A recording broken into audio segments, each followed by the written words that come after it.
ओम सजात्म स्वरूप परम गुरु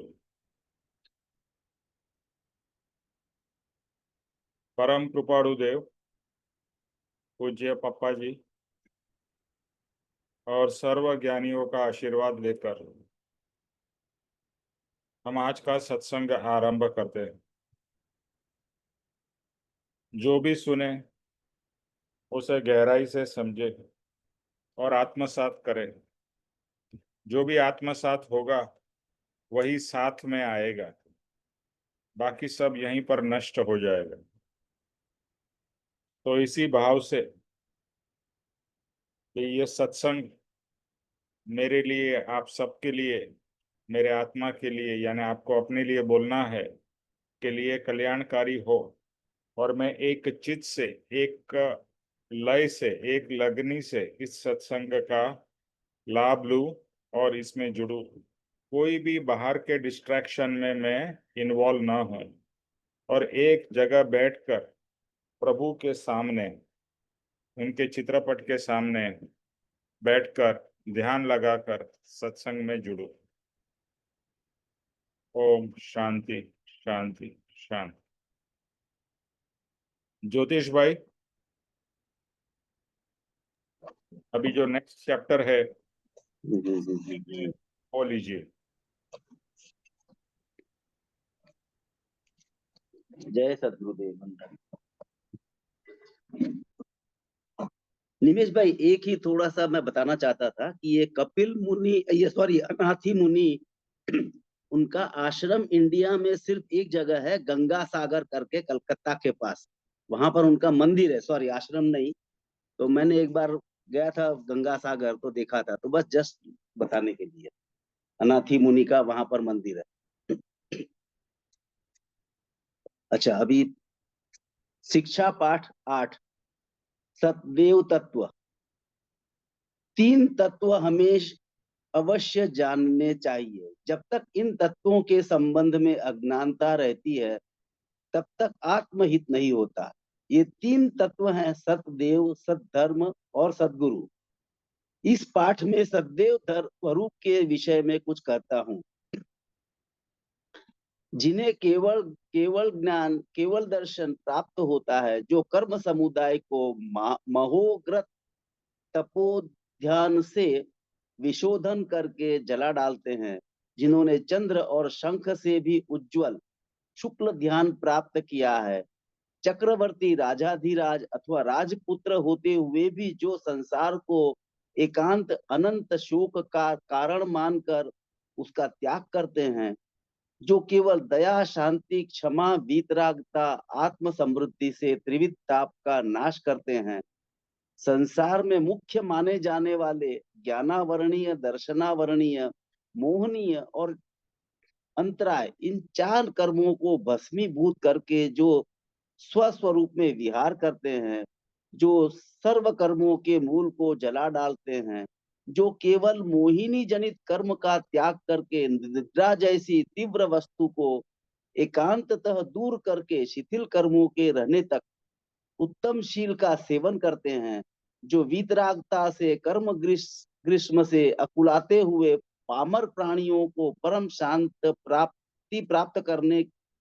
प्राप्त होने के लिए शुद्ध बीज, बोध बीज का मेघधारा वाणी से उपदेश करते हैं, किसी भी समय किंचित मात्र भी संसारी वैभव विलास का स्वप्नांश भी जिनको नहीं रहा है, जो कर्म दल का क्षय करने से पहले छद्मस्थता मानकर श्रीमुख वाणी से उपदेश नहीं करते, जो 5 प्रकार के अंतराय, हास्य, रति, अरति, भय, जुगुप्सा, शोक, मिथ्यात्व, अज्ञान, अप्रत्याखान, राग, द्वेष, निद्रा और काम, इन 18 दूषणों से रहित हैं, जो सच्चिदानंद स्वरूप में विराजमान है और जिनमें महोद्योतकर 12 गुण प्रकट होते हैं, जिनका जन्म, मरण और अनंत संसार चला गया है, उन्हें निर्ग्रंथ आगम में सद्देव कहा है। वे दोष रहित, शुद्ध आत्म स्वरूप को प्राप्त होने से पूजनीय परमेश्वर कहलाते हैं। जहाँ 18 दोषों में से एक भी दोष होता है, वहां सतदेव का स्वरूप नहीं है।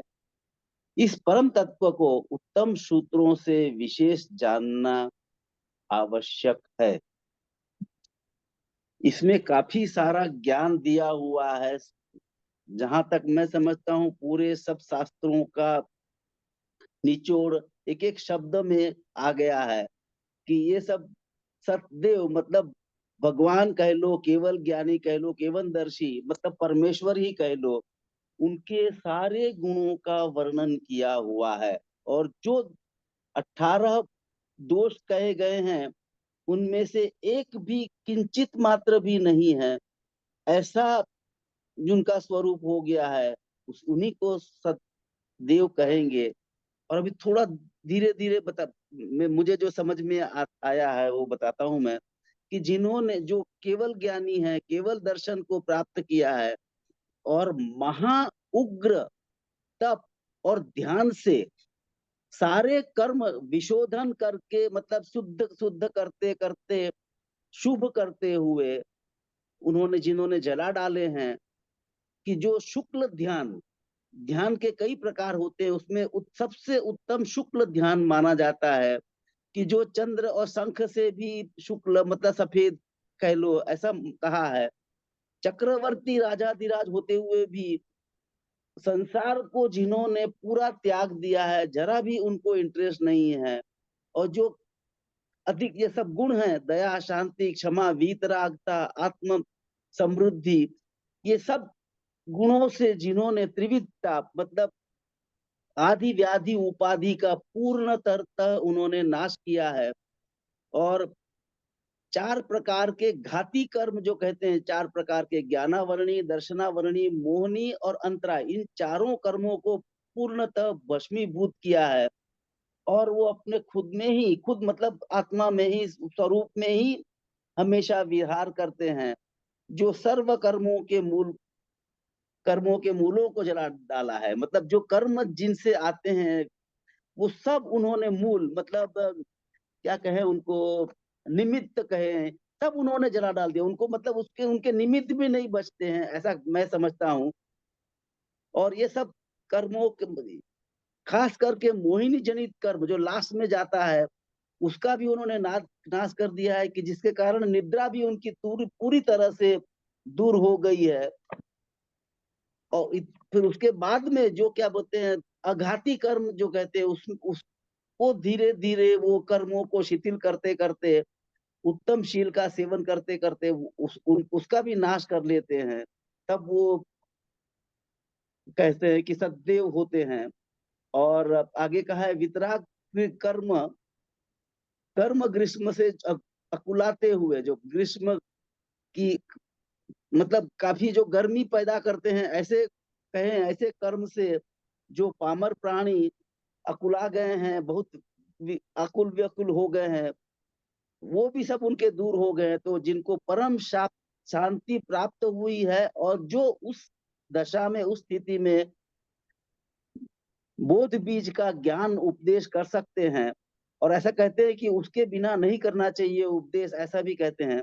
तो ये सब काफी कुछ है मेरे ख्याल से, तो इसमें तो काफी मेरे ख्याल से सेशंस चलने चाहिए, ऐसा लगता है। कि निमेश भाई अभी आप ही उसको थोड़ा सा और विस्तार में धीरे धीरे लीजिए।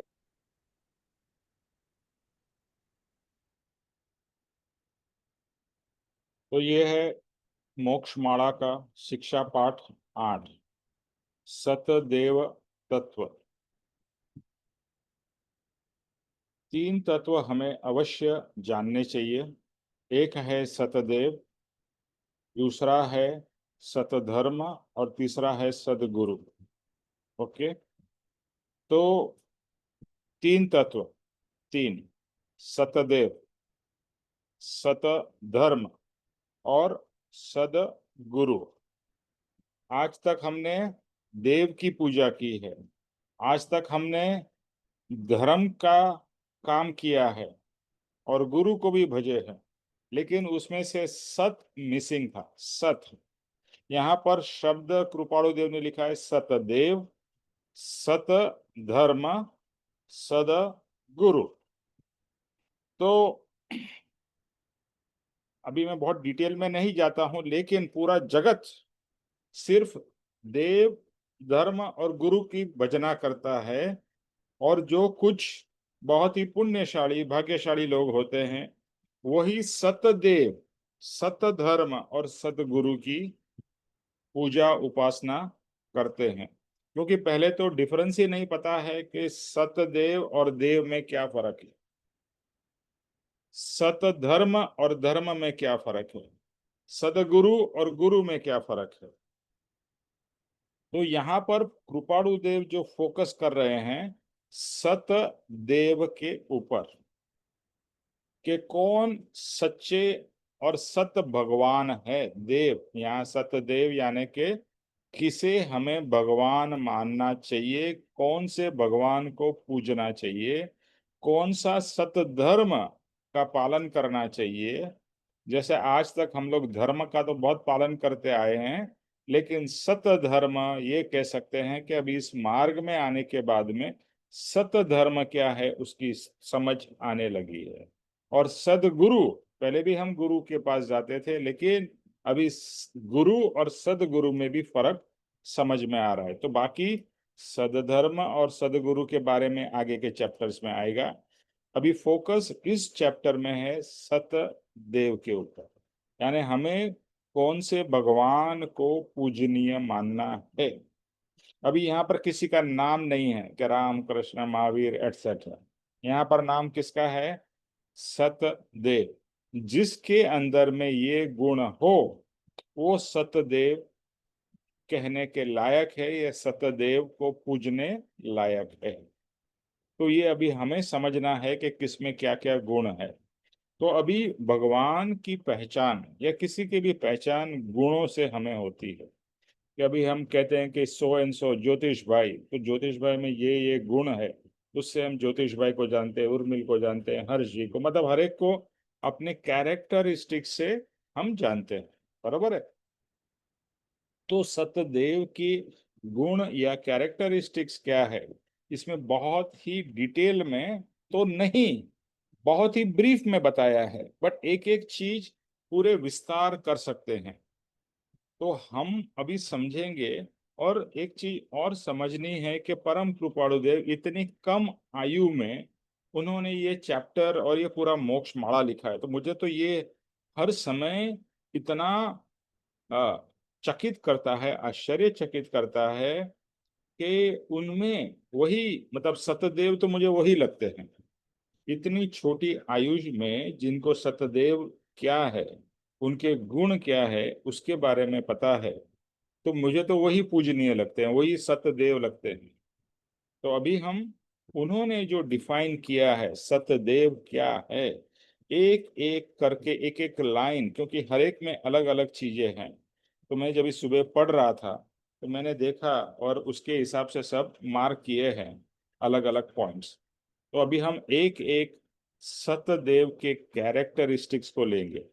अच्छा, अभी आपको पता है कि ये धर्म की पुस्तक है, आध्यात्म की पुस्तक है। इसे नॉवल के जैसा तो पढ़ना ही नहीं है, क्योंकि इसमें स्टोरी भी है तो उसमें भी बहुत डीप मीनिंग है, बोध है। इसी तरह से इसमें एक ही चैप्टर में इतने सारे भगवान के सब गुण या मेजर गुण इसमें समा गए हैं। पहला क्या है? जिन्हें केवल ज्ञान और केवल दर्शन प्राप्त होता है। ओके, यानी कि जिसको क्या प्राप्त है? केवल ज्ञान और केवल दर्शन। तो केवल ज्ञान और केवल दर्शन यानी कि उनके अंदर में केवल ज्ञान, अल्टीमेट ज्ञान प्रकट हो चुका है। तो तीनों काल का, पास्ट का, प्रेजेंट का, फ्यूचर का ज्ञान है। और एक जन का नहीं, दो जन का नहीं, इस पूरे ब्रह्मांड का ज्ञान है। अभी मैं जैसे यूएसए में था, तो वहाँ पर हम लोग प्लानिटोरियम में, उधर में एलए के पास में एक बहुत बड़ा प्लानिटोरियम जैसा है और ऑब्जर्वेटरी है। तो वहाँ पर पूरा प्लानिटोरियम में एक शो है, बहुत अच्छा शो है। तो वो पूरा ब्रह्मांड के बारे में, यानी यूनिवर्स, जो साइंस या साइंटिस्ट जानते हैं उस हिसाब से बताया है। अभी आपको पता होगा कि पहले लोग यही मानते थे कि पृथ्वी इस पूरे ब्रह्मांड की सेंटर है, ये पृथ्वी है, चांद तारे इस पृथ्वी के इर्द गिर्द घूमते हैं और इसके आजू बाजू हमें दिखाई देते हैं। लेकिन धीरे धीरे कुछ ऐसे विचारक आए, साइंटिस्ट आए, जिन्होंने इसको चैलेंज किया और प्रूव भी किया। जब भी उन्होंने ये बात प्रूव करने की कोशिश की तो लोगों ने उनको मारा, धमकाया कि तुम ये क्या मिथ्यात्व बात कर रहे हो, ये तो यहाँ पर पृथ्वी है, सूरज उगता है और सूरज अस्त हो जाता है, चांद दिखता है, तारे दिखते हैं, और ये पृथ्वी एकदम हमें दिखाई दे रही है। और हमें पृथ्वी कैसी दिखती है? सपाट दिखती है। और उन्होंने बोला पृथ्वी गोल है, पृथ्वी सेंटर ऑफ द यूनिवर्स नहीं है। और अभी हमारी पृथ्वी सूर्य, यानी कि सूर्य जो एक स्टार है, उसके आजू बाजू घूम रही है। तो जब ये सब हुआ तो लोगों ने माना नहीं। फिर धीरे धीरे लोगों को समझ आया, और अभी तो हमारे पास में इतने अच्छे एडवांस टेलीस्कोप्स है और सब इंस्ट्रूमेंट्स है, उससे क्लियरली अभी हमें समझ में आ गया है कि पृथ्वी एक बहुत ही छोटा से छोटा से छोटा इस पूरे यूनिवर्स का अंश है। इतना छोटा है कि अगर एक स्क्रीन के ऊपर, ये पिक्चर की जैसे स्क्रीन होती है, हम देखने जाते हैं पिक्चर थिएटर में, बड़ी स्क्रीन होती है, उस पे एक छोटा सा कण जितना भी ये पृथ्वी उसमें नहीं आएगी। यानी पृथ्वी इतनी छोटा से छोटा अंश है, जो हमें इतनी बड़ी पृथ्वी या अर्थ दिखाई देता है, उसमें हम इतने छोटे से पृथ्वी में और इतने छोटे से अंश। इसमें दो चीज ज्ञानी कहते हैं, एक तो ये कि तू क्या घमंड कर रहा है, तू एक पूरे ब्रह्मांड का एक छोटा सा कण से भी छोटा से छोटा एक पदार्थ है, ये एक है। तो अहंकार जो हमें होता है कि मैं कुछ हूं और मैंने कुछ प्राप्त कर लिया और मैं इतना बड़ा आदमी हूं, तो इस पूरे ब्रह्मांड के कंपैरिजन में कुछ भी नहीं है, तेरी कोई अस्तित्व ही नहीं है। तो पहले तो ये घमंड भी अपना चकनाचूर होता है, ये एक अलग बात थी। दूसरा, ये जो यूनिवर्स है, तो जब भी पृथ्वी है वो सूर्य के इर्द गिर्द घूम रही है, और सूर्य एक तारा है, और ऐसे अनंत तारों से बना हुआ हमारा मिल्की वे है, और ऐसे कितने अनंत अनंत मिल्की वेज है। यानी अगर आप इवन आज थोड़ा बहुत यूट्यूब वगैरह में देखो कि यूनिवर्स, और देखना चाहिए, जानना चाहिए। आई एम वेरी क्यूरियस कि how big is this universe, ये पूरा ब्रह्मांड कितना बड़ा है। तो आप समझने की कोशिश करोगे तो चक्कर आ जाएगा, क्योंकि ब्रह्मांड इतना विशाल है कि कोई इसे समझ ही नहीं पाया है। And it is said that the universe is endless, उसकी कोई एंड बाउंड्री लोगों को पता नहीं है, और वो एक्सपांड हो रहा है, ऐसा साइंस का मानना है। आध्यात्म में और जैन धर्म में कुछ अलग तरीके से बताया है, बट उसमें भी जो पूरा ब्रह्मांड है, और दूसरे धर्मों में भी ब्रह्मांड को बहुत ही विशाल विशाल बताया है। मैं क्यों ये सब बता रहा हूँ कि केवल ज्ञान, इस पूरे ब्रह्मांड को जानना, वो केवल ज्ञान में समा जाता है। तो जितना विशाल के ब्रह्मांड है, उसको उसका ज्ञान होना, यानी आप इमेजिन करो वो ज्ञान कैसा होगा, कितना पावरफुल और कितना विशाल ज्ञान होगा। और वो भी एक समय का नहीं, हर समय का, पास्ट का, प्रेजेंट का, फ्यूचर का।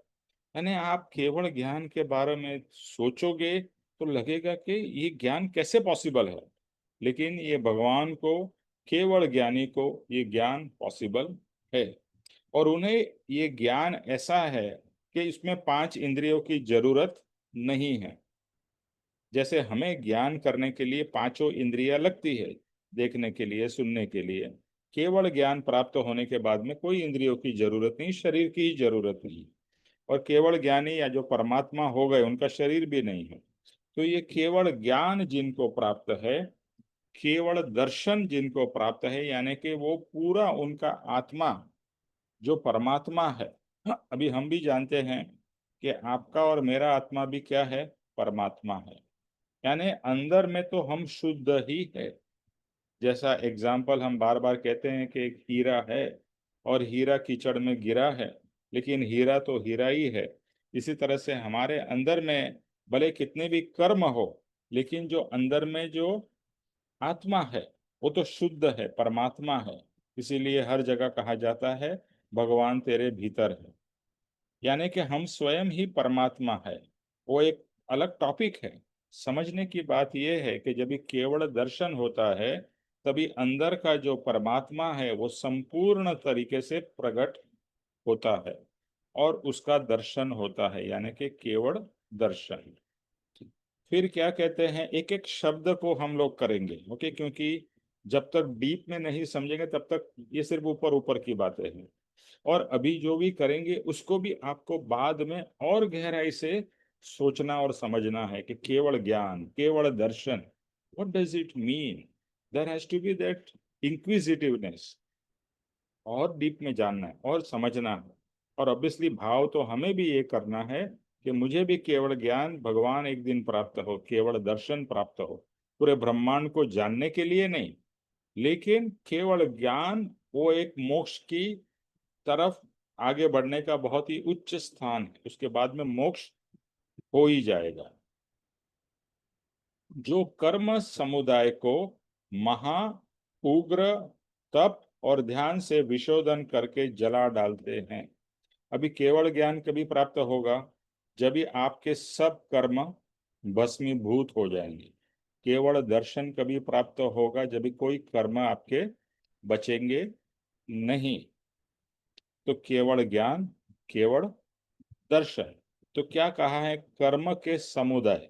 अभी कर्म हमारे कितने हैं, तो अनंता अनंत कर्म हमारे ऊपर लगे हुए हैं। तो ये जो परमात्मा है उन्होंने अपने जितने लाखों करोड़ों करोड़ों करोड़ों कर्म है उनको जला के भस्मीभूत कर दिया है। किसके द्वारा, तो महा उग्र तप और ध्यान और विशोधन। विशोधन यानी कि विशेष संशोधन करके कि मेरा आत्मा कर्म से क्यों मलिन है, मैं किस तरह से कर्म से मुक्त हो। जैसे हम कहते हैं ना, अगर आपको भी मोक्ष चाहिए तो मोक्ष के लिए मोक्ष का रास्ता जरूरी जानना है, जिसको हम सतधर्म कहते हैं, और वो मार्ग दिखाने वाले हैं सदगुरु। उसके ऊपर बाद में आएंगे।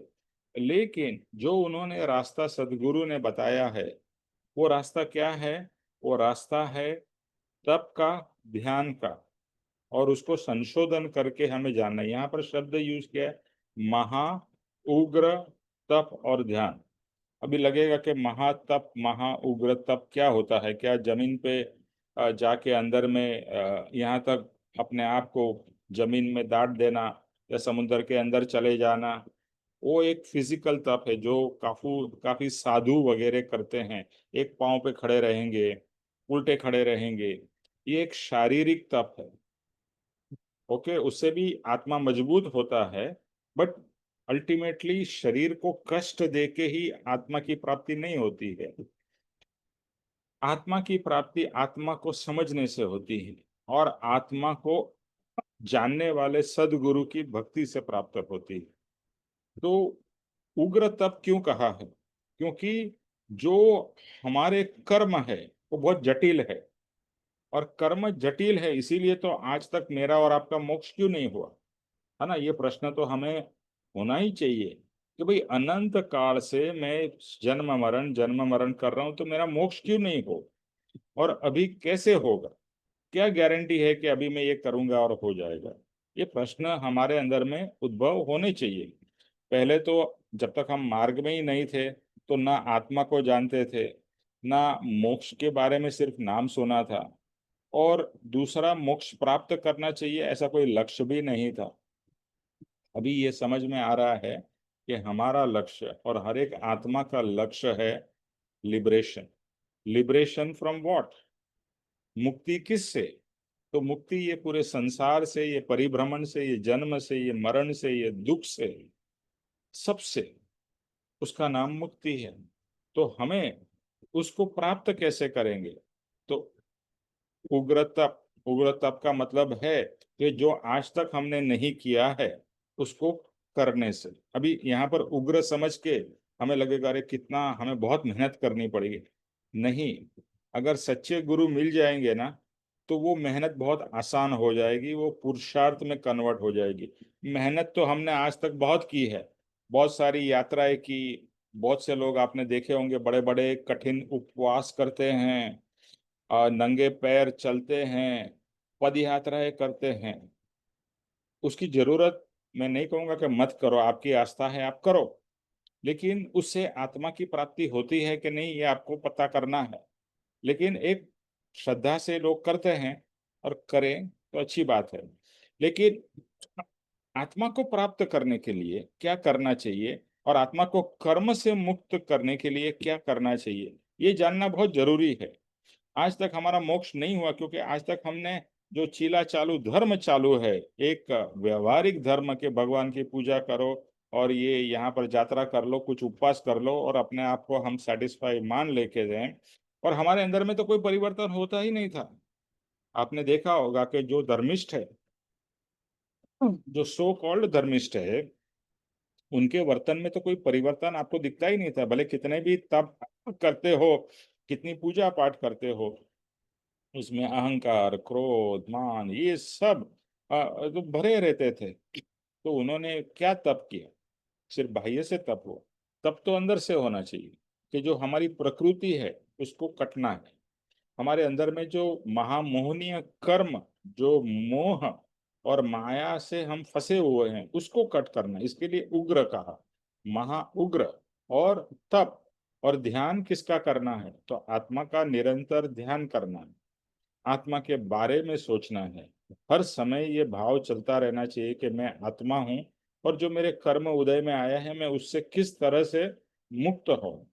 किस तरह से जो कर्म आया है, हम क्या होता है कर्म आते हैं और हम परेशान हैरान हो जाते हैं कि अभी कर्म आया, अरे भगवान कहाँ से कर्म आया, कहाँ से ये तकलीफ आ गई, कहाँ से ये हुआ, अरे क्यों हुआ, बस रोना धोना शुरू कर देते हैं। लेकिन उसका रिसर्च करते ही नहीं है। साइंस है, ये पूरा एक साइंस है।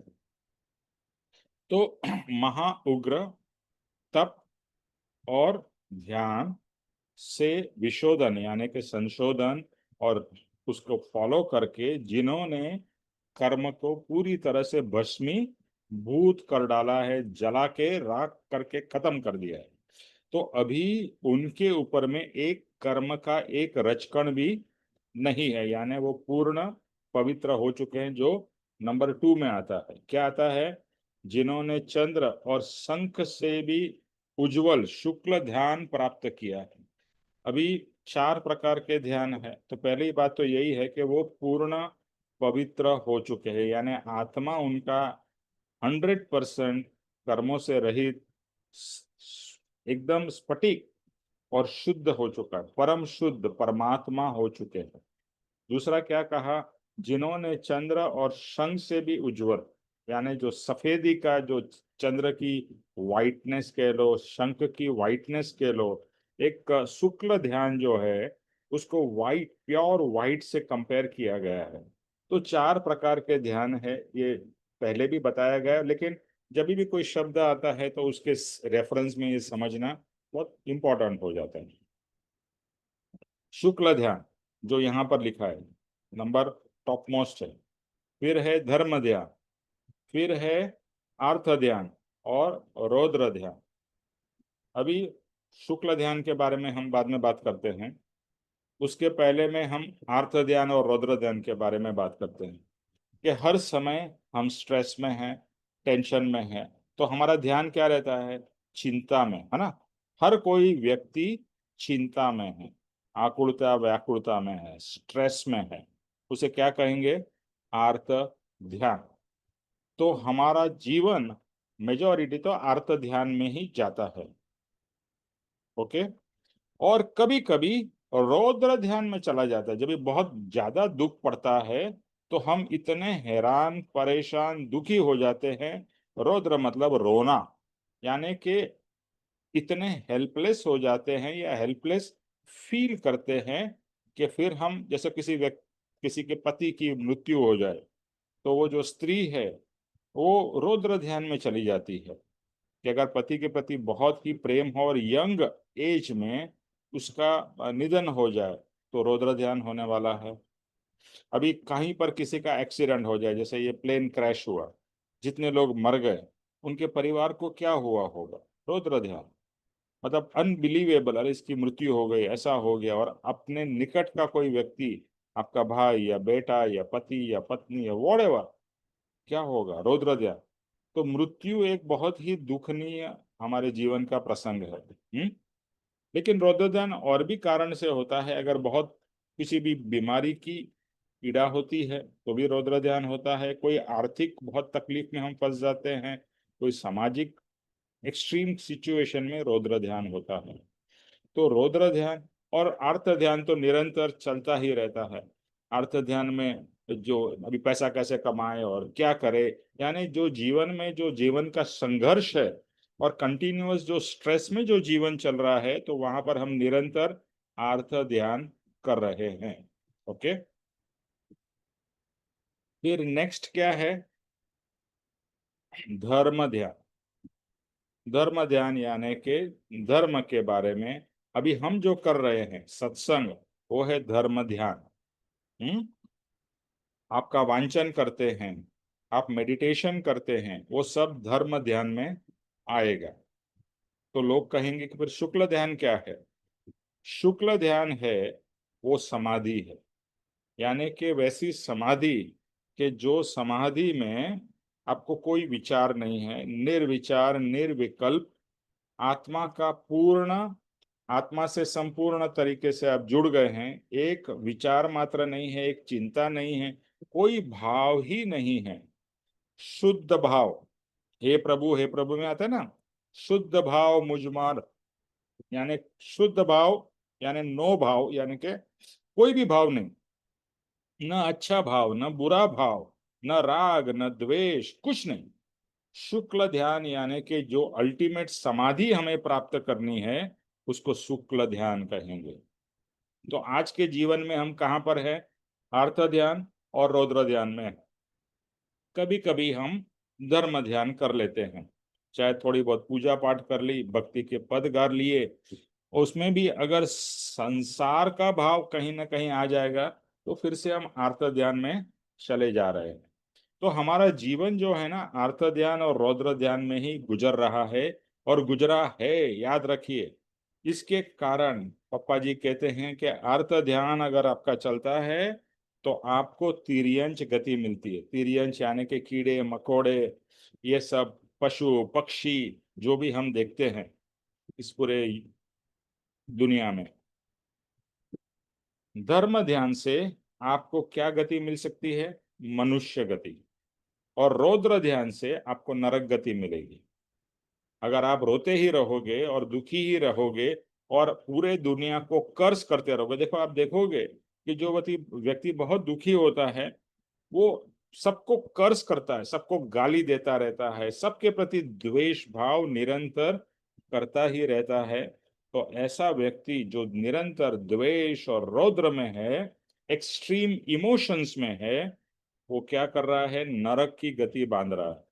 दुख हम सबको जीवन में आता है, लेकिन उसमें से बाहर निकलना वही उग्र तप है। उग्र तप क्या है कि कर्म जो है उसको हम किस तरह से फेस करके उसमें से किस तरह से आगे प्रोग्रेस करें। दुख चिंता problems is part of life, संसार का नाम ही तो वही है। और उसी में डूबे रहना, यानी कि अर्थ ध्यान और रौद्र ध्यान में डूबे रहना। तो वहां से निकल के अभी हमें धर्म ध्यान और धर्म ध्यान करते हुए शुक्ल ध्यान में जाना है। तो अभी ज्ञानी ने क्या बताया हमको कि हर समय आत्मा का लक्ष्य करो, हर समय ये ध्यान करो कि मैं आत्मा हूं, ये कर्म का उदय है। ये पति नहीं है, ये पति नाम का कर्म है।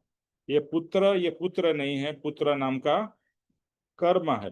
ये सब कर्म से कारण हमारे जीवन में आए हुए व्यक्ति है, पदार्थ है। और ये कर्म से मुझे मुक्त होना है। अगर मुझे मोक्ष चाहिए तो क्या पूरा फैमिली पिकनिक नहीं है मोक्ष में। हाँ, हो सकता है कि आप मोक्ष में साथ में जा सकते हो, बट वहां पर पति नहीं रहेगा, पत्नी रहेगा, कोई नहीं रहेंगे, सिर्फ और सिर्फ आत्मा रहेंगे। बरोबर है। तो ये सबका जो मोह है, ये जो हमारे पूरे मोह से हम बंधे हैं, उससे मुक्त होना है। और वो छोड़ना नहीं, छोड़ने के भाव भी से ज्यादा समझ के भाव लेना है कि बस मैं आत्मा हूँ, वो भी आत्मा है, ये सब आत्मा है, सब कर्म से बंधे हुए हैं। इसीलिए इसको ऋणानुबंध कहते हैं, इसके कारण हम मिले हैं, फिर कहीं चले जाएंगे। ऐसे कितने ही पति पत्नी भाई बहन मेरे जीवन में आए और चले गए, तो ये सब समझ लेनी है। तो जब भी हम कहते हैं कि उग्र तपस्या, तो मोह में न फंस के जो अपनी रिस्पॉन्सिबिलिटी को पूरा करते हुए हमें आगे बढ़ना है। तो शुक्ल ध्यान की यहाँ बात हो रही है। बट शुक्ल ध्यान के लिए, समझने के लिए दूसरे ध्यान भी हमें समझना है। तो जो भगवान है वो हर समय किस भाव में है? शुक्ल ध्यान में है। उन्हें कोई अच्छे विचार नहीं है, कि बुरे विचार नहीं है, कि इसका भला कर दूं और उसका बुरा कर दूं। हमारा ये मानना है ना कि भगवान ये कर रहे हैं, भगवान वो कर रहे हैं, भगवान ने इसका भला कर दिया, भगवान ने इसको पनिशमेंट दे दी। नहीं, कर्म ही आपको पनिशमेंट देता है, कर्म ही आपके जीवन में अच्छा या बुरा फल देता है। भगवान कुछ नहीं करते। भगवान तो शुक्ल ध्यान में अपनी आत्म समाधि में लीन है। ओके। तो क्या कहते हैं, जिन्होंने चंद्र और संग से भी उज्जवल शुक्ल ध्यान प्राप्त किया है और अभी शुक्ल ध्यान में ही है। देखो, एक बार आप शुक्ल ध्यान में चले गए और परमात्मा बन गए, तो फिर आप निरंतर वही ध्यान में रहोगे। फिर ऐसा नहीं कि शुक्ल ध्यान के बाद में फिर से आप रौद्र ध्यान में चले जाओगे। अभी कर्म ही नहीं है, तो रौद्र ध्यान करने के लिए भी तो कर्म चाहिए ना, निमित्त चाहिए, कुछ भी नहीं है। वहां बस परमात्मा है, शुद्धता है, और हम भी वही हमें प्राप्त करना है। तो ये लक्ष्य हमारा भी होना चाहिए। जब भी हम सत देव तत्व की बात कर रहे हैं, यहां पर व्यक्ति नहीं कहा, क्या कहा? तत्व। तत्व की बात हो रही है, कोई पर्सन या व्यक्ति की बात नहीं हो रही है। उसके अंदर में ये गुण हो, यही परमात्मा है। आगे पढ़ते हैं। चक्रवर्ती राजाधिराज अथवा राजपुत्र होते हुए भी जो संसार को एकांत अनंत शोक का कारण मानकर उसका त्याग करते हैं। अभी जो भी भगवान हुए हैं, ज्यादातर आपने देखा होगा कि वो राजा या राजा के पुत्र थे। चाहे वो राम हो, महावीर हो, बुद्ध हो, कृष्ण हो, सभी। सोचने की बात तो ये है कि ऐसा कैसा पॉसिबल है कि सभी भगवान राजा महाराजा थे? ऐसा कैसे है? उसका कारण है कि जैसे जैसे आत्मा पुरुषार्थ करता है, तो वो नेगेटिव कर्म को छोड़ता जाता है और पॉजिटिव कर्म बांधता है। अल्टीमेटली वो पॉजिटिव कर्म भी छोड़ देता है। लेकिन पॉजिटिव कर्म यानी जब भी आप अध्यात्म के मार्ग पे चलते हो, तो आपके भाव क्या रहते हैं? सबका कल्याण हो, मेरा कल्याण तो हो ही, लेकिन दूसरे का भी हो, इसका हो, उसका हो। तो निरंतर आपके हृदय में दूसरे जीवों के प्रति भी दया, करुणा, अच्छे भाव आते रहते हैं। तो उससे पुण्य का उपार्जन होता है, और पुण्य बढ़ते बढ़ते फिर आपको क्या मिलेगा? आपका संसार भी तो अच्छा ही होगा। तो इसीलिए वैभव सब कुछ प्राप्त होता जाता है। तो उनके पास में क्या है? चक्रवर्ती। चक्रवर्ती मतलब उस समय के जो एम्परर कहे, राजा भी नहीं, महाराजा। हम्म। तो जो चक्रवर्ती महाराजा, राजाधिराज यानी राजों के भी राज, ऐसे राजपुत्र या राजा हो गए, उनके पास में वैभव की कोई कमी नहीं थी। इतना वैभव के आप इमेजिन भी नहीं कर सकते हैं। अनलिमिटेड प्लेजर्स, जो चाहे आप सिर्फ बोलो और चार लोग दौड़ते हुए आएंगे आपकी हर एक इच्छा पूरी करने के लिए। तो इतना सुख, संसारिक सुख, इतना सारा वैभव, जो चीज, कोई चीज की कमी नहीं, कहीं भी कुछ भी नहीं। इतना सब होते हुए भी उनको ये चीज रियलाइज होती है कि ये संसार क्या है? एकांत अनंत शोक का कारण मानकर उसका त्याग करते हैं। यानी त्याग दो तरीके से है। एक तो अंतरंग त्याग, कि भाई होते हुए भी मेरा कुछ भी नहीं है। जो हम लोग राम भगवान के एग्जाम्पल में देखते हैं कि उनको अंदर से पता है कि ये राज्य मेरा नहीं है, कुछ भी मेरा नहीं है। तो जब भी उनको वनवास बोलते हैं तो भी उनको कोई प्रॉब्लम नहीं है। जैसे आपकी कोई चीज हो ही नहीं और वो चीज आपको बोली जाए कि ये लेके जाऊं मैं, भाई मेरी है ही नहीं तो तू लेके जा, मुझे क्या फर्क पड़ता है, इट डजंट बॉदर मी। हमें दुख कभी होता है कि जब भी वो चीज मेरी है और आप मांग लो, है ना, बट मेरी है ही नहीं, तो आप ले जाओ, उसका कुछ नुकसान भी हो जाए तो भी मुझे दुख नहीं है।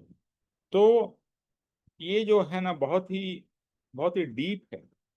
हमारे अंदर में निरंतर अहंकार यानी कि मैं और मेरा, ये दो चीज तो इतनी स्ट्रांगली इंग्रेन्ड है कि मैं हूं। मैं यानी कि एक अहंकार का स्वरूप है, और दूसरा मेरा, ये सब मेरा है, ये शरीर, ये परिवार, ये धन दौलत जो भी हो, जितना भी हो, मेरा है, मेरा है। ओके, वही तो कर्म बंधन का कारण है। और उनको इतना सब होते हुए भी कुछ भी मेरा नहीं है। तो उनको वो चीज को त्याग करना भी इतना इजी था कि जैसे महावीर भगवान ने या बुद्ध ने, गौतम बुद्ध ने, आपने उनकी स्टोरी तो सबको पता ही है कि राजकुंवर थे बट सब कुछ छोड़ के चले गए। तो लोगों को लगा अरे क्यों छोड़ के चले गए, और उसमें उनको रस ही नहीं था, इंटरेस्ट ही नहीं था। और उनको क्या रियलाइज हुआ कि ये सब संसार तो दुख से भरा हुआ है, और उसी में मैं फंस के मुझे कुछ सुख तो मिलने वाला नहीं है। तो वो सुख की खोज में निकल पड़े थे, चाहे वो महावीर हो या गौतम हो, वो सुख की खोज में उन्होंने ये सब छोड़ दिया। तो क्या कहते हैं कि चक्रवर्ती राजाधिराज और राजपुत्र होते हुए भी संसार को एकांत अनंत शोक का कारण, देखो तीनों शब्द है, एकांत अनंत शोक का कारण। अभी हम सोचते हैं कि मेरे मेरे जीवन में दुख क्यों है, अरे भाई संसार है तो दुख रहने वाला है, कि पहली बात तो ये एक्सेप्ट कर लो। हम्म। दूसरा, तू अपना अपना मेरा मेरा मान रहा है, उतना तेरा दुख बढ़ता जाता है। जितना जितनी बार तू ये बोलता है मेरा है, भले बोलना नहीं, यानी अंदर से तू जितनी बार भी ये भाव कर लेता है कि ये मेरा है, दुख शुरू हो गया।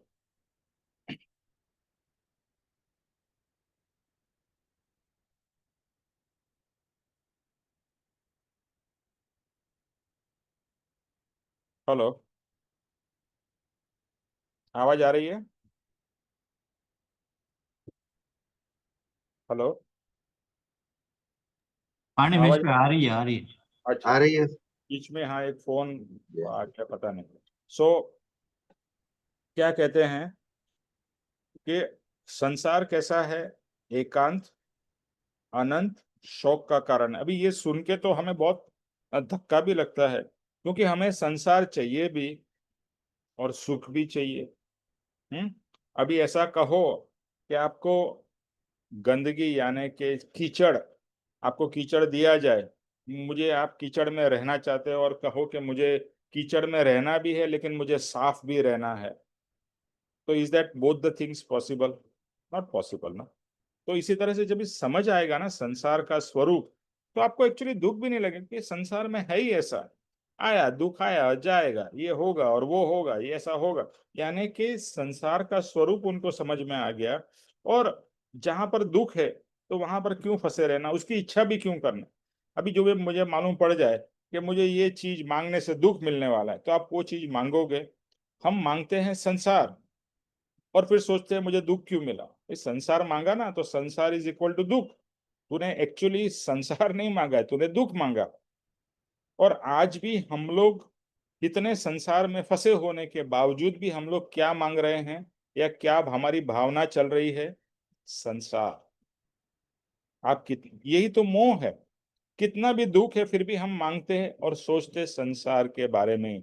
संसार से मुक्ति के बारे में बहुत कम सोच पाते हैं, क्योंकि वो मोह ऐसा है ना, अटैचमेंट ऐसा है जो हमें उसी तरफ खींच के ले जाता है। ओके, फिर नेक्स्ट, जो केवल दया, शांति, क्षमा, वितरागता और आत्म समृद्धि से त्रिविध ताप का नाश करते हैं। अभी नेक्स्ट क्या है?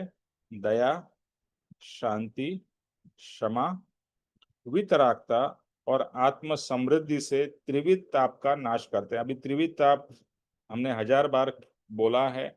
आदि, व्याधि, उपाधि। आदि मतलब मानसिक, व्याधि मतलब शारीरिक, और उपाधि मतलब सामाजिक, कौटुंबिक, आर्थिक जो कह लो, वो सब उसमें आ जाएगा। तो ये सब में तो हम इसमें से निकल के उसमें, कभी आदि में है, कभी व्याधि में है, कभी उपाधि में है, निरंतर यहाँ से यहाँ, यहाँ से यहाँ। इसको क्या कहते हैं ज्ञानी लोग? त्रिविध ताप। ताप क्यों कहते हैं? क्योंकि उसमें निरंतर हम जल रहे हैं।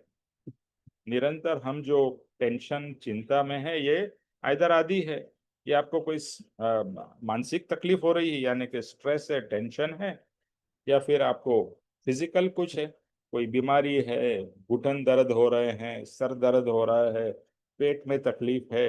अगर ये सब तकलीफ होगी तो क्या आप खुश रहोगे? नहीं, दुखी रहोगे। तो आदि है या वादी है और उपाधि है। कभी बेटे की तकलीफ है, किसी को बहू की तकलीफ है, किसी को ये तकलीफ है, किसी को वो तकलीफ है। ये पूरे यहाँ पर समाज में ये हो रहा है, वहाँ ये हो रहा है, ये मतलब आप देखते हो, ऐसा लगता है कि अरे क्या हो रहा है चारों तरफ। तो ये त्रिविध ताप है। अभी त्रिविध ताप को ज्ञानी, यानी कि यहाँ पर ज्ञानी भी नहीं कहूंगे, यहाँ तो परमात्मा की बात हो रही है, सतत तत्व की, सतत देव तत्व की। तो उन्होंने कैसे इसको, इससे मुक्ति प्राप्त की? तो क्या कहते हैं? पहला है दया। दया, अपनी दया, कि मैं कितना दुखी हूं, मुझे इसमें से निकलना है। और दूसरे लोग को भी मैं देख रहा हूँ कितने इस संसार में दुखी है। ऐसा नहीं है कि भाई जो गरीब है वही दुखी है ना, हम देखते हैं पैसे वाला भी दुखी है, ये भी दुखी है, वो भी दुखी है। चाहे वो इंडियन हो तो भी दुखी है। अभी मैं अमेरिका जाके आया तो वो लोग भी दुखी है।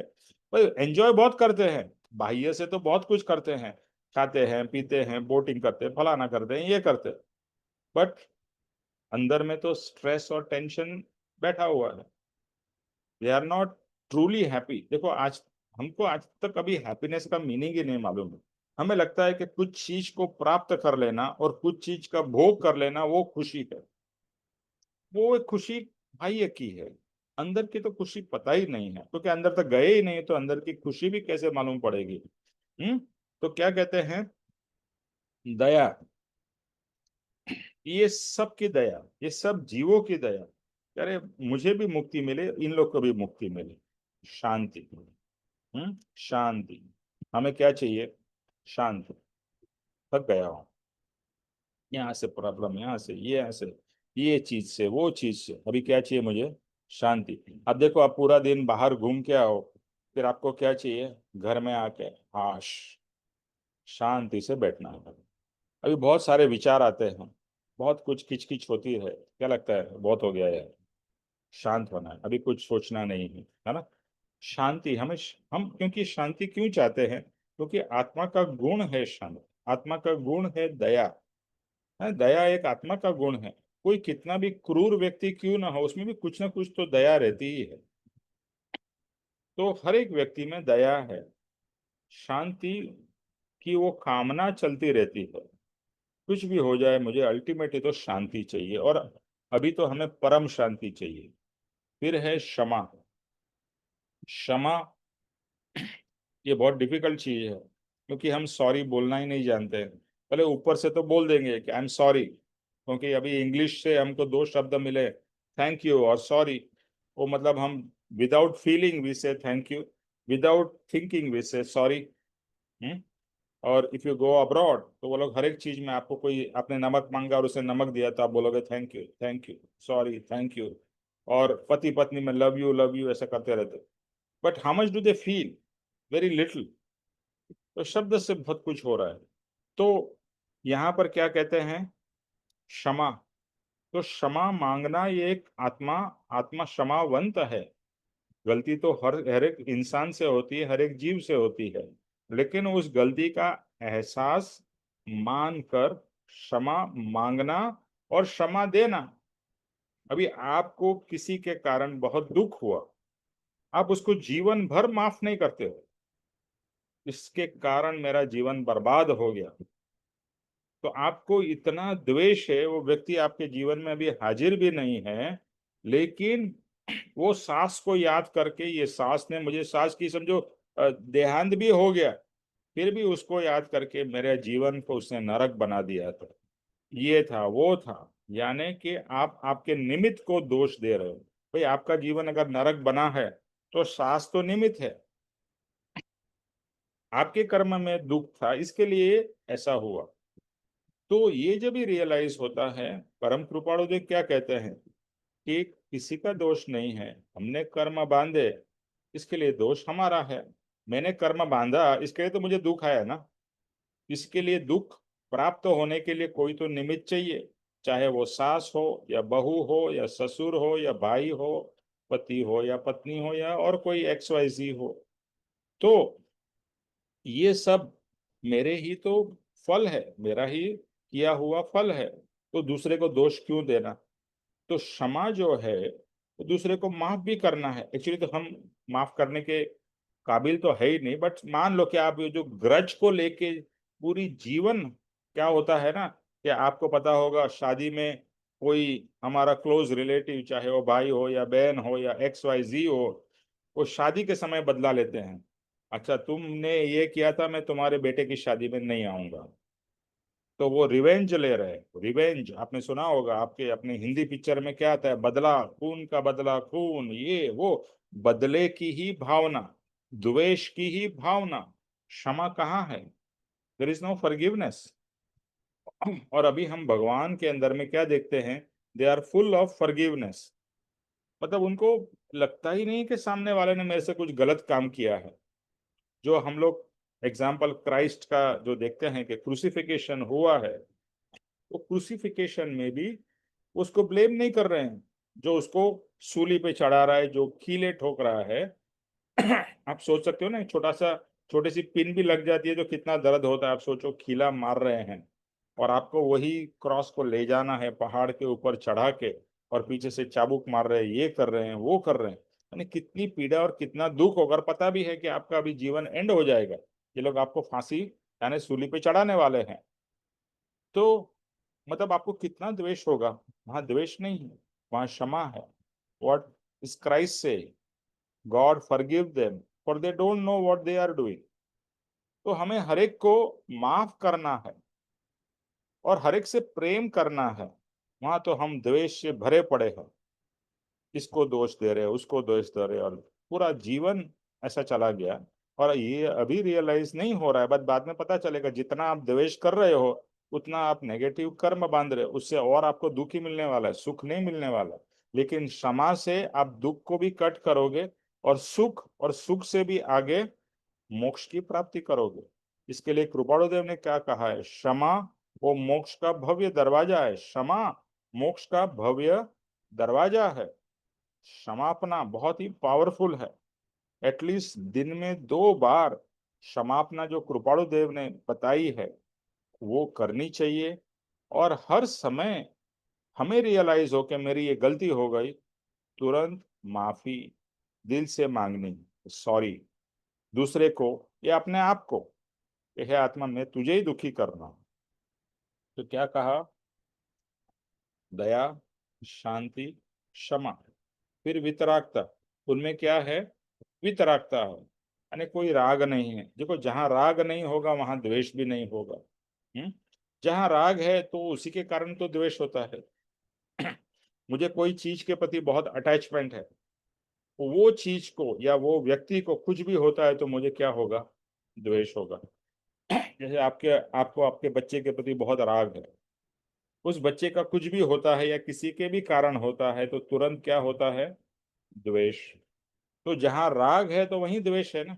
अभी कोई बहुत किसी और का बच्चा जो गली में नीचे में आप जिसको जानते भी नहीं हो उसका कुछ हो रहा है, तो आपको कुछ फर्क नहीं पड़ता क्योंकि राग ही नहीं है तो द्वेष भी नहीं है। और आपके बच्चे को कुछ भी थोड़ा भी हो जाता है तो आपको राग के कारण द्वेष उत्पन्न होता है। तो जहां राग वहीं पर द्वेष है। तो यहाँ पर क्या कहा है, वितराग। तो वितराग का मतलब है कि कोई राग है ही नहीं, राग कुछ भी नहीं, यानी जीरो राग, तो जीरो द्वेष हो गया। राग नहीं तो द्वेष नहीं। तो हमें भी वितराग मुद्रा की तरफ, अभी आप परम कृपाणु देव की मुद्रा देखेंगे, जो चित्रपट अगर प्रॉपर उनका जो फोटो है तो लगेगा ही इज टोटली डिटैच्ड। मतलब इस पूरे संसार से, इस पूरे ब्रह्मांड से कोई लेना देना ही नहीं है, वितरागता है, टोटल डिटैचमेंट है। हम्म उसको क्या कहते हैं, वितरागता। और इसके स्टेप्स है, पहला है त्याग, फिर है वैराग्य, फिर है उदासीनता, उदासीनता के बाद में आगे आगे बढ़ के वितरागता है। वितरागता एकदम अल्टीमेट स्टेज है आत्मा की। तो वितरागता है। और आत्म समृद्धि। अभी समृद्धि जो है आजकल अभी समृद्धि एक्सप्रेस वे भी बना है मुंबई से नागपुर। बट समृद्धि का मतलब होता है वैभव, प्रॉस्पेरिटी, समृद्धि। तो हम लोग किसको समृद्ध मानते हैं? जिसके पास में बहुत पैसा है। आज के जमाने में तो, पहले के जमाने में जिसके पास में इतनी सारी गाय थी या जमीन थी या वैसा, उस समय उसको समृद्ध माना जाता था। यहाँ लिखा है आत्म समृद्धि। आत्म समृद्धि यानी कि आत्मा समृद्ध हो चुका है, आत्मा पूरी तरह से केपेबल और फुलफिल्ड हो चुका है, समृद्ध हो चुका है। आज आज के दिन में आप और मैं आत्मा गरीब है, क्योंकि आत्मा की जो गुण है हमें प्राप्ति नहीं हुए हैं, और थोड़े थोड़े से हुए। तो उनके पास में अगर करोड़ों रुपए है तो हमारे पास में 5-25 रुपए है। आत्मा के पॉइंट ऑफ व्यू से मैं कह रहा हूँ। तो वो करोड़ों धन, करोड़ों रुपये, बिलियनर है, तो हमारे पास में थोड़ा सा। तो आत्मा के पॉइंट ऑफ व्यू से तो अभी हम गरीब है। भले आपके पास में कितना भी धन हो, आत्मा से तो आप गरीब हो। तो हमें भी आत्म समृद्धि का लक्ष्य रखना है कि मुझे भी आत्म समृद्ध बनना है, क्योंकि आत्म समृद्ध बन गए फिर बाकी सब तो तुच्छ है।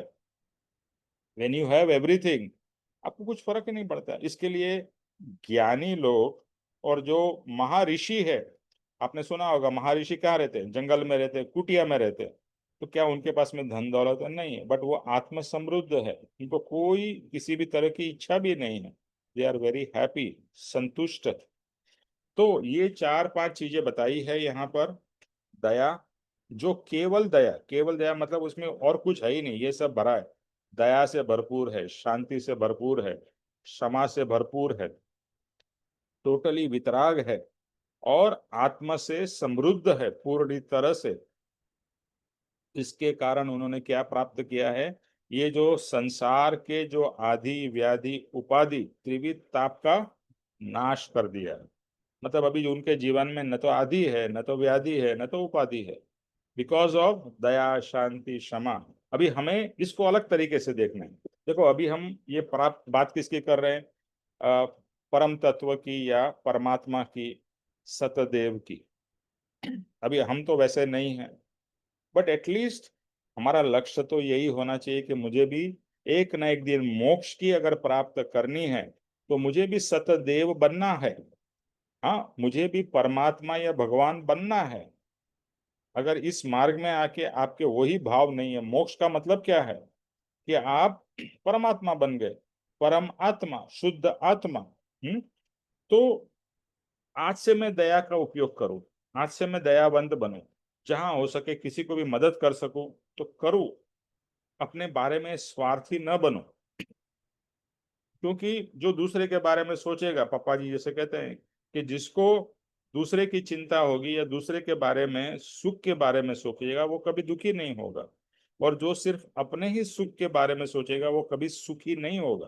तो हमें अपने सुख के बारे में सोचना है, एब्सोल्युटली, लेकिन दूसरे के सुख, दूसरे के बारे में। तो दया, शांति, क्षमा, इसका उपयोग हमें आज से, अभी से करना है। ऐसा नहीं कि हम परम तत्व बनेंगे तभी मेरे में दया उत्पन्न होगी। क्या जीरो से सीधा 100 नहीं होने वाले? आज से जीरो नहीं है जीरो है, तो थोड़ी तो मुझ में दया आनी चाहिए। और अगर पहले थी तो उससे और दया मेरी बढ़नी चाहिए। और मेरी शांति थी तो मेरी शांति का प्रोग्रेस होना चाहिए, है ना? अगर हम इस पाथ पे है, अगर हम हिमालय को, माउंट एवरेस्ट का टॉप को हम परम तत्व मानते हैं, तो हमको क्या जम मार के तो नहीं जाने वाले ना, ये पाथ से जाने वाले हैं। तो आज से हमारे अंदर में ये गुण, ये सब गुण है परमात्मा के, ये सब गुण हमें डेवलप करने हैं और भाव करना है कि मेरे अंदर में नहीं है। जैसे हमने कहा मैं समृद्ध नहीं हूँ, तो मुझे समृद्ध बनना है, आत्म समृद्ध। जैसे आज कोई भी बिजनेस स्टार्ट करता है या जॉब करता है तो वो तो यही सोचता है ना कि मुझे बिल गेट्स बनना है या अंबानी बनना है, भाव तो करता ही है। तो इसी तरह से हमें ये भाव करना है कि मुझे परमात्मा बनना है, मुझे राम जैसा, कृष्ण जैसा, महावीर जैसा, बुद्ध जैसा, वॉट जो आपको प्रिय हो, मुझे वैसा बनना है। तो केवल दया, शांति, क्षमा, वितरागता और आत्म समृद्धि, इसके अंदर में देखो आज हम क्या है, आदि व्याधि उपाधि में उसी के बारे में सोच रहे। वो तो जो है सो रहने वाली है, कर्म का उदय है। अभी मुझे क्या करना है, हर समय मुझे दया, आत्मा, पहले तो आत्मा के बारे में सोचना है कि मैं आत्मा हूँ, मैं दयावंत हूँ, मैं क्षमावंत हूँ, मैं शांति है। तो हमें ये सब चीजों के ऊपर में ज्यादा सोचना है। तो अभी तकलीफ क्या हो जाती है, हम संसार में इतने घुल मिल, देखो सत्संग के समय तो हम सत्संग में है, लेकिन जैसे ही सत्संग खत्म होता है फिर वही संसार में ये डुबकी मार लेते हैं, डुबकी मारते या संसार हमको खींच लेता है। फिर ये दया, शांति, क्षमा सब गायब हो जाती है। फिर अगले शनिवार को थोड़ी बहुत दया वगैरह के विचार, दैट विल नॉट हेल्प। हमें प्रैक्टिस करना पड़ेगा, और प्रैक्टिस करने के लिए रोज उसके बारे में सोचना पड़ेगा, आत्मा के बारे में, कर्म के बारे में, परमात्मा के, गुरु के गुणों के बारे में, मेरे गुणों के बारे में, मेरे अवगुणों के बारे में। तो this is all an ongoing process. पुरुषार्थ क्या है? पुरुषार्थ यही तो है, जो सीखा उसे जीवन में अप्लाई करना हो। फिर कहते हैं संसार में मुख्य माने जाने वाले ज्ञानावर्णीय, दर्शनावर्णीय, मोहनीय और अंतराय, इन चार कर्मों को भस्मीभूत करके जो स्व स्वरूप में विहार करते हैं। तो अभी जो चार घाती कर्म है, घाती कर्म किसे कहते हैं? जो आत्मा का घात करते हैं या आत्मा को नुकसान पहुंचाते हैं। आत्मा के जो गुण है ना, उसको प्रकट नहीं होने देते। जो हम बात करें ना समृद्धि की, तो समृद्धि क्यों नहीं प्रकट हो रही है? क्योंकि ये ज्ञानावर्णीय कर्म, दर्शनावर्णीय कर्म, अंतराय, मोहनीय कर्म आत्मा को बांध के रखा हुआ है, आत्मा को दबा के रखा हुआ है। इसके लिए आत्मा प्रकट ही नहीं हो पा रहा है। तो ज्ञानी ने पूरा एनालिसिस किया और उन्होंने बताया कि ये जो बहुत सारे कर्म तो अनंत अनंत है, उसको फिर कैटेगराइज करके उसको चार मेन कैटेगरी में डिवाइड किया गया है। घाती कर्म को ऐसे चार घाती कर्म है, चार अघाती कर्म है। आप सबको पता होगा, फिर से रिपीट करते ही रहना है कि घाती कर्म है ज्ञानावर्णीय, दर्शनावर्णीय, अंतराय और मोहनीय कर्म। और आघाती कर्म है नाम, गोत्र, काल और वेदनीय। ठीक है। अभी आघाती के कारण आपको जो नाम मिलता है, शोहरत मिलती है, गोत्र मतलब जो परिवार और परिवार के रिलेटेड जो चीजें मिलती है, फिर काल या आयुष्य कर्म, तो जितनी आपकी आयुष्य है वो आयुष्य कर्म के कारण है। और चौथा है वेदनीय, जो आप सुख और दुख आपके जीवन में आता जाता है, वो वेदनीय कर्म के कारण है। ये चार अघाती कर्म हो गए। अभी हम उसकी बात ही नहीं कर रहे। हम घाती कर्म की, एक्चुअली हम एज ए नॉर्मल व्यक्ति है ना, हम घाती कर्म के बारे में कभी पहले पता ही नहीं हो। ये पता होने के बाद भी हमारा फोकस किस पे होता है? अघाती कर्म के नाम कैसे बढ़े, शोहरत कैसे बढ़े, धन कैसे बढ़े, भाई ये चीजें, तो ये सब अघाती के रिलेटेड है। फिर दूसरा, हर कोई चाहता है कि मेरी आयुष्य लंबी हो। अरे तेरी आयुष्य तो फिक्स है, तू कितना भी कोशिश कर ले, तू जितना जीने वाला है उतना जीने वाला है। और फिर वेदनीय, हम तो चाहते हैं हर समय हमें सुख मिले, लेकिन सुख मिलता है, सुख के साथ में बहुत ज्यादा दुख भी मिलता है।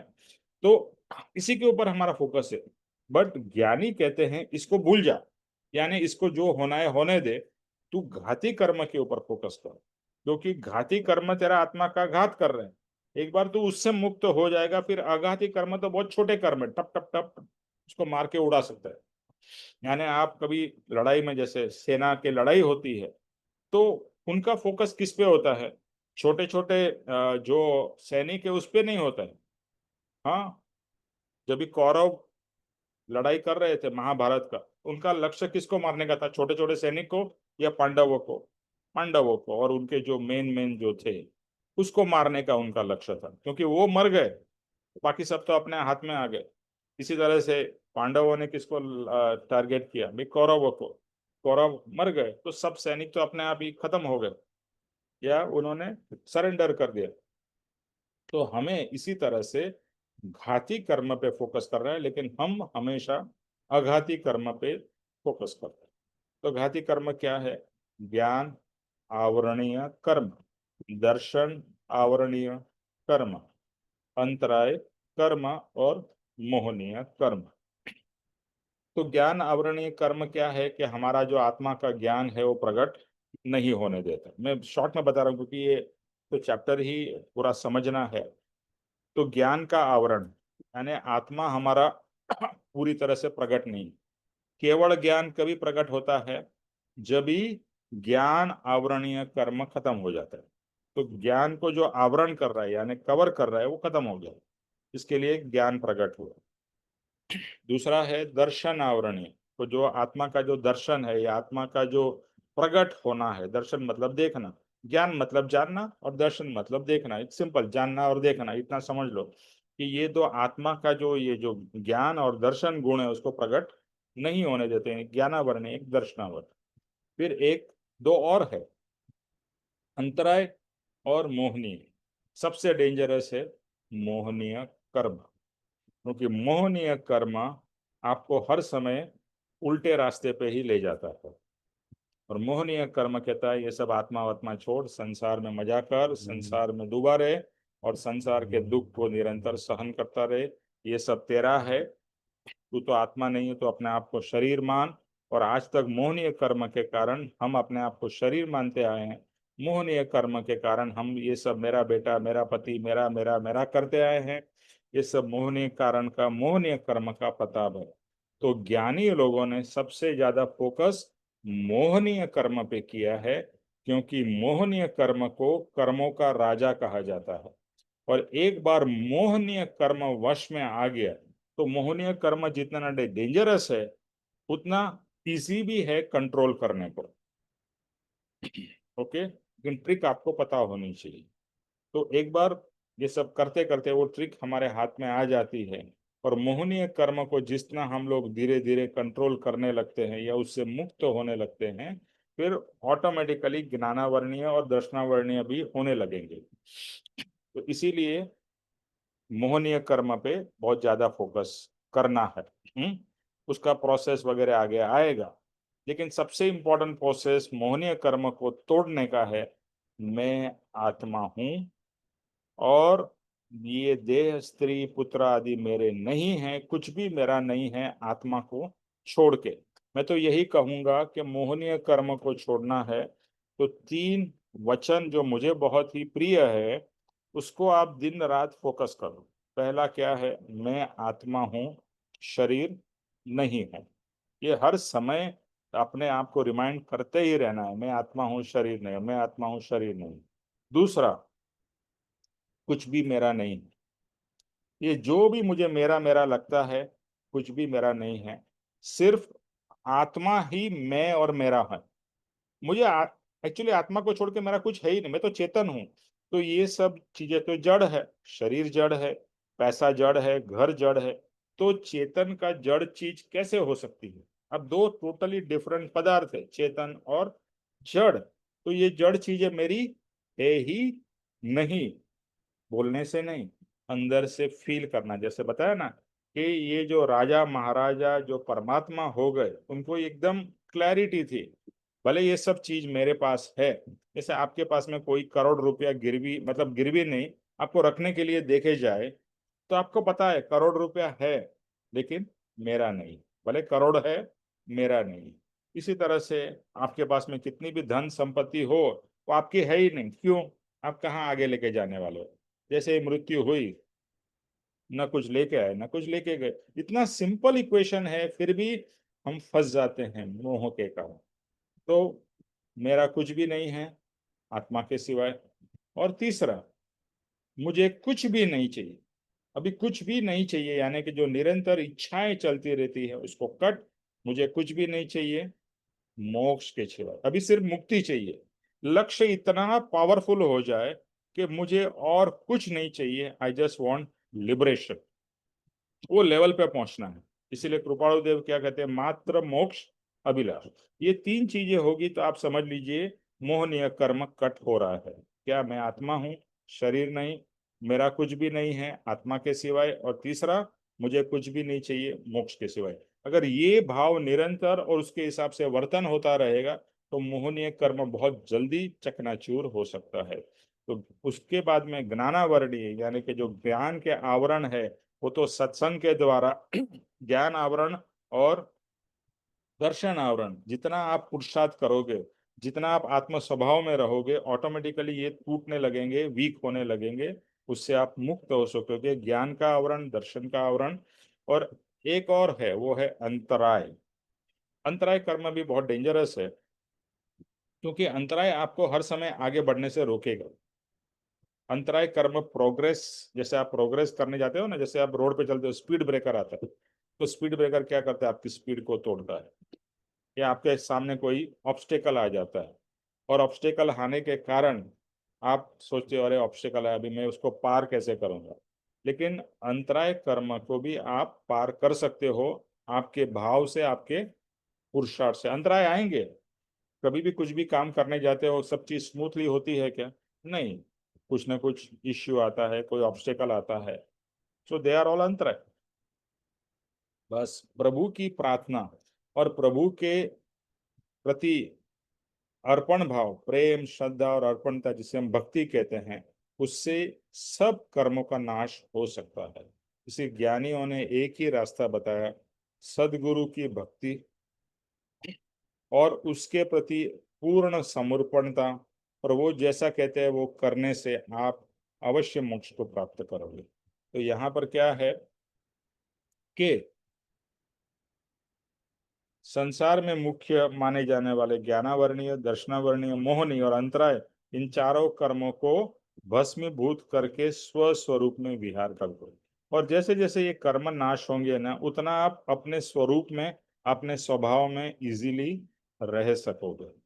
विहार करते हैं मतलब स्वरूप में मस्त रहते हैं, बाद में फिर और कोई चीजें उनको बॉधर नहीं करती। फिर जो सर्व कर्मों के मूल को जला डालते हैं, जो केवल मोहनीय जनित कर्म का त्याग करके निद्रा जैसी तीव्र वस्तु को एकांततः दूर करके शिथिल कर्मों के रहने तक उत्तम शील का सेवन करते हैं। सब ऐसा लगता है डिफिकल्ट है, बट पॉसिबल है। पहला तो सर्व कर्म का मूल कौन सा है? मोहनीय कर्म, जैसे अभी बात होती। तो मोहनीय कर्म को कंट्रोल करना या उसको उसको डिफ्यूज कर देना, जैसे बॉम्ब होता है ना, उसको डिफ्यूज करते, फिर बॉम्ब की कोई शक्ति नहीं रहती है।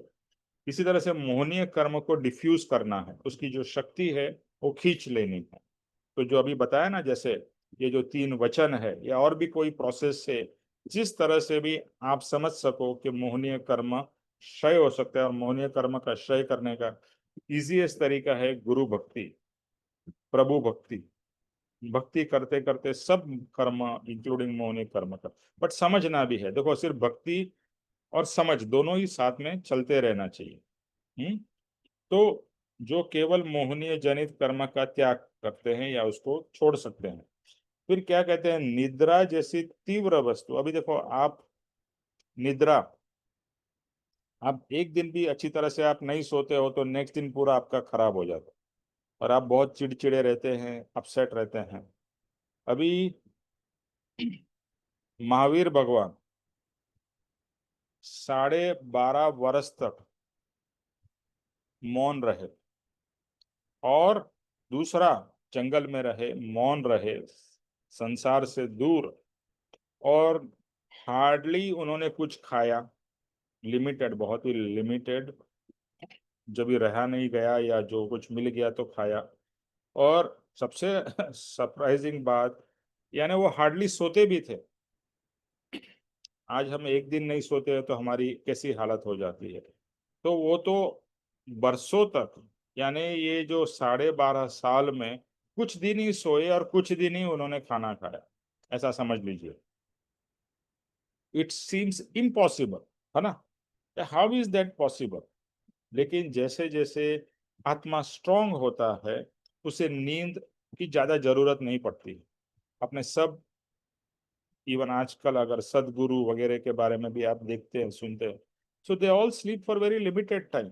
उनको ज्यादा नींद की जरूरत नहीं है, वो डीप डीप स्लीप में अपनी एनर्जी को रिकूप कर सकते हैं। तो जैसे जैसे ये होता है, और कृपाणु देव भी, वो मतलब बहुत कुछ घंटे ही सोते थे।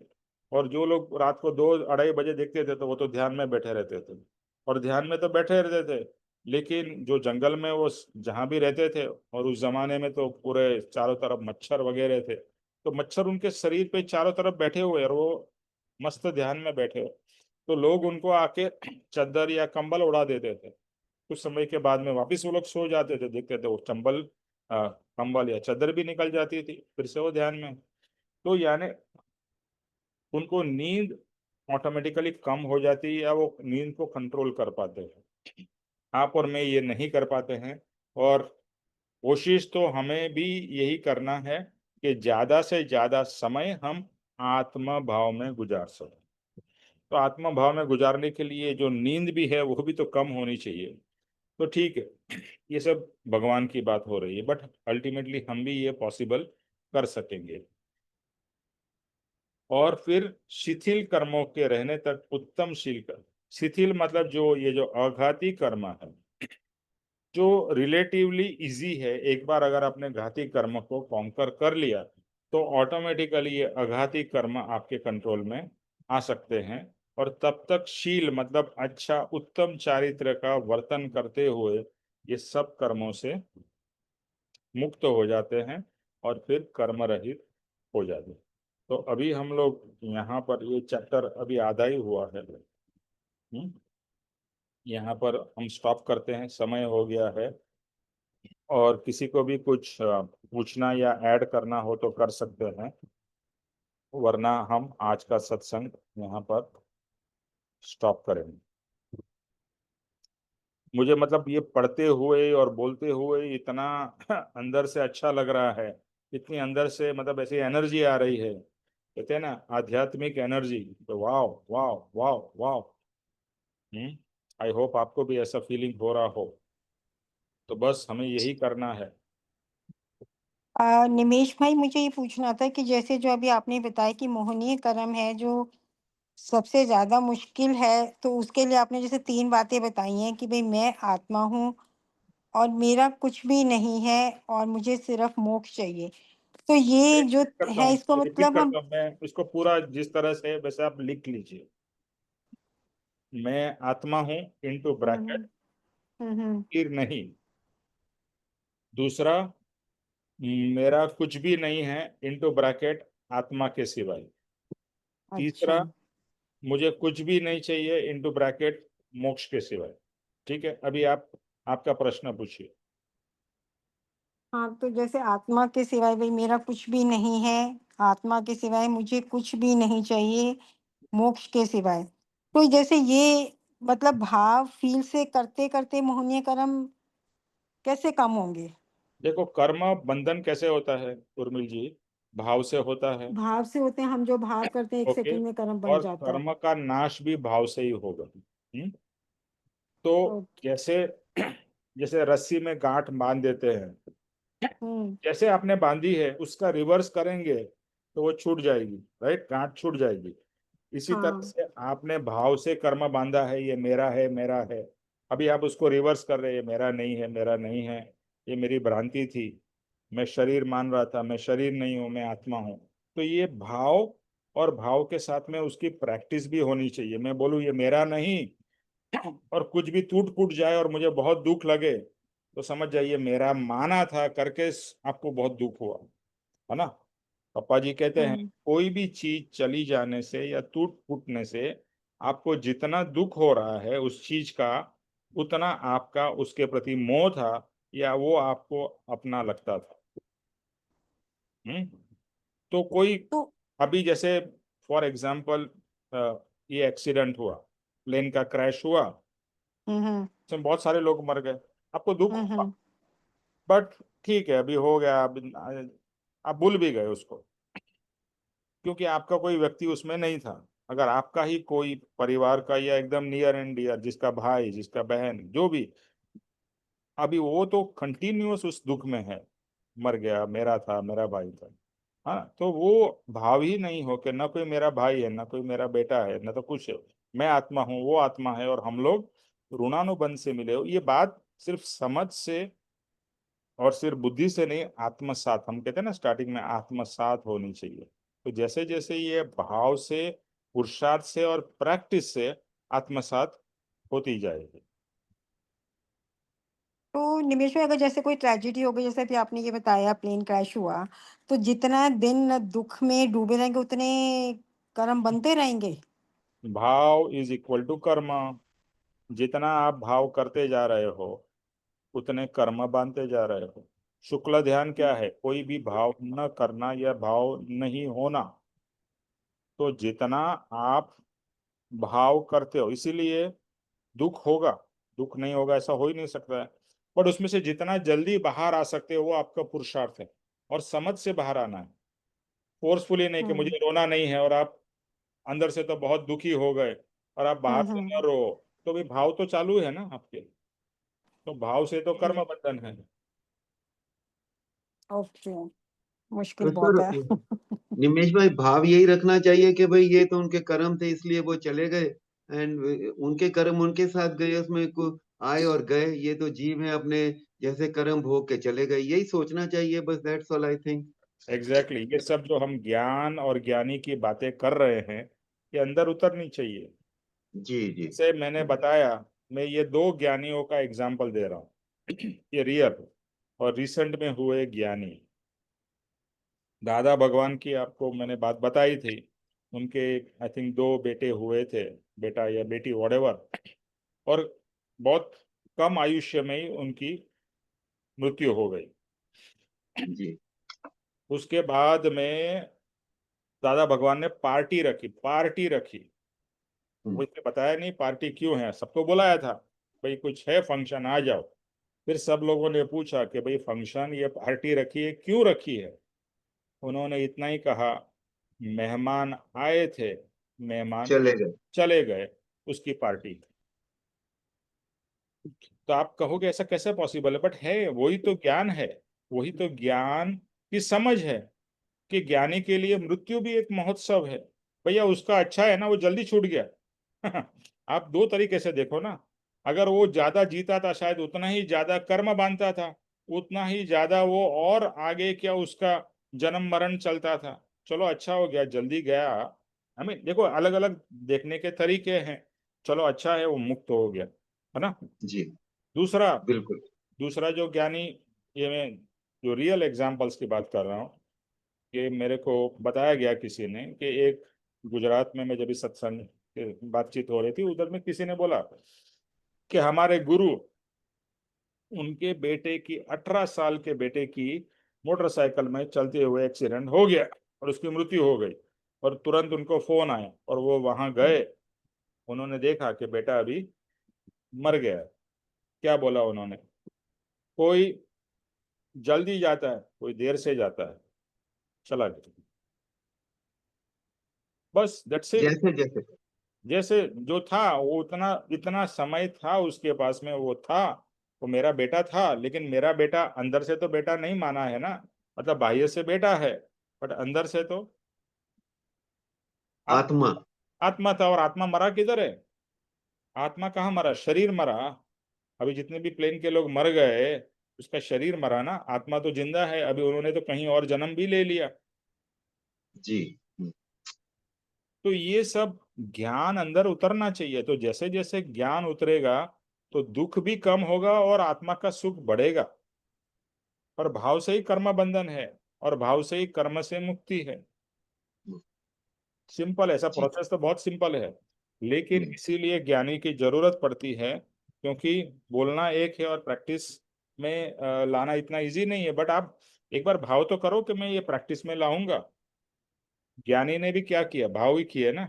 भाव करते करते, प्रैक्टिस करते करते, और गुरु की भक्ति और गुरु के सपोर्ट से पहुंच गए मोक्ष। ओके जी। और भाव इज वेरी इंपॉर्टेंट। हम्म, सब पूरा पूरा खेल भाव का है। हम्म। ओके। भाई जी, थैंक यू निमेश भाई। Thank you sir. Okay, Vinod ji, Vinod ji है? अभी तो शायद लेफ्ट करा है किसी सैमसंग ने, तो निमेश भाई कौन से ने करा है अभी। ओके, ठीक है, चलो। तो सुनीता जी, सुनीता जी है? जी आप, निमित जी। हाँ, जय स्वरूप करिए।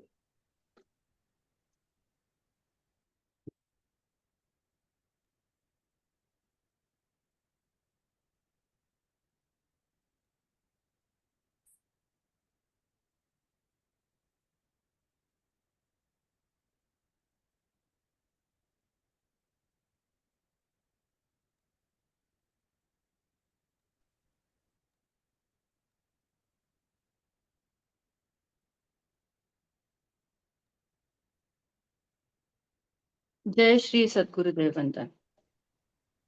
जे स्वरूप समझाविना पाम्यो दुख आनंद, समझाव्यो ते पद नमो श्री सद्गुरु भगवन। नमस्कार। परम पुरुष प्रभु सद्गुरु परम ज्ञान सुखधाम, जेणे आप्यु भान निज तेणे सदा प्रणाम। नमस्कार। देह छता जेनी दशा वर्ते देहाती, ते ज्ञानी ना चरण मा हो वंदन गणी। नमस्कार। हे परम कृपालु देव, जन्म जरा मरणादि सर्व दुखों का अत्यंत क्षय करने वाला वितराग पुरुष का मूल मार्ग आप श्रीमान ने अनंत कृपा करके मुझे दिया।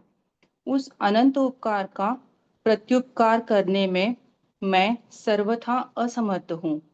फिर आप श्रीमान कुछ भी लेने में सर्वथा निष्प्रिय है, जिससे मैं मन वचन काया की एकाग्रता से आपके चरणाविंद में नमस्कार करता हूँ।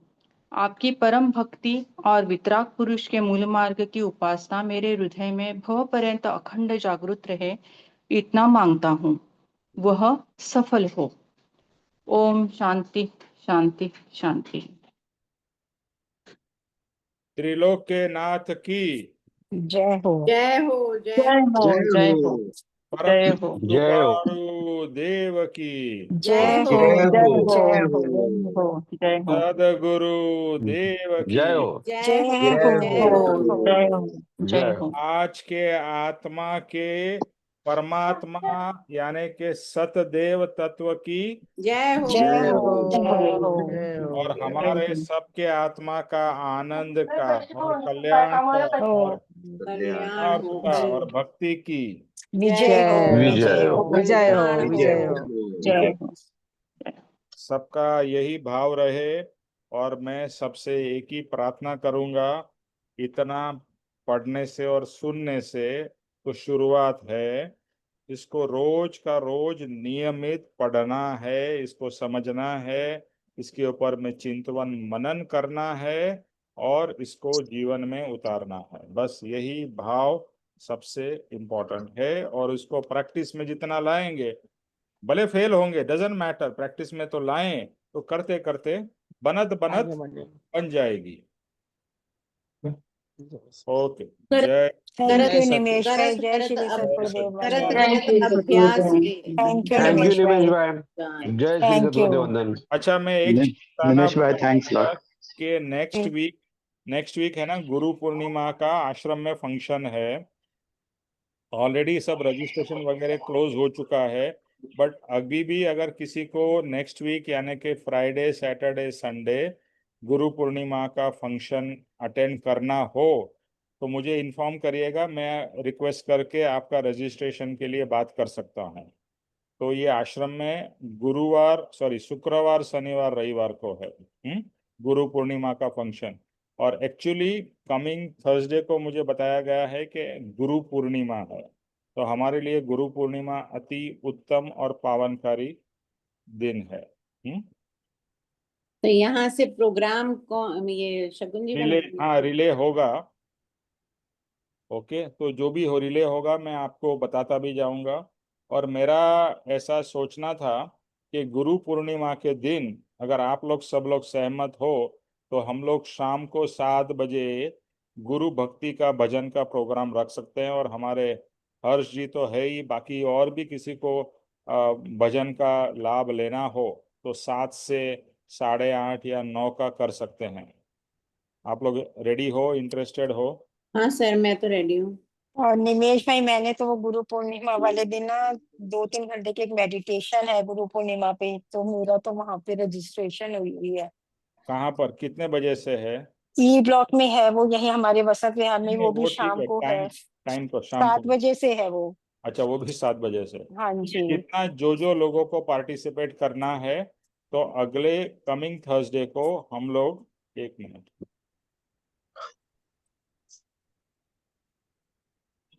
सर मैं तो रेडी हूँ। अच्छा सुनिए, जो जितने लोग आएंगे हम लोग गुरु पूर्णिमा का भक्ति का प्रोग्राम कमिंग थर्सडे यानी कि अभी जो 10 तारीख है उस हाँ दिन जैसा। रखेंगे। और हर्ष जी का भक्ति का भजन का लाभ लेंगे। और जिसको भी भक्ति भजन का भजन करना हो, मोस्ट वेलकम। तो ये, और उसको रिकॉर्डिंग भी करेंगे तो जो शायद न सुन पाए वो बाद में सुन पाएंगे। But I will suggest, Guru Purnima हमारे गुरु का महान दिन है तो हम उस दिन भक्ति का लाभ लें। तो आप ये निमेश भाई 10 तारीख को 7 से 8:30 रखोगे? हाँ जी, यस। ठीक है। Okay, okay. तो सब ओके, लोग देखते 7 बजे, मैं फिर से रिमाइंडर भी डाल दूंगा।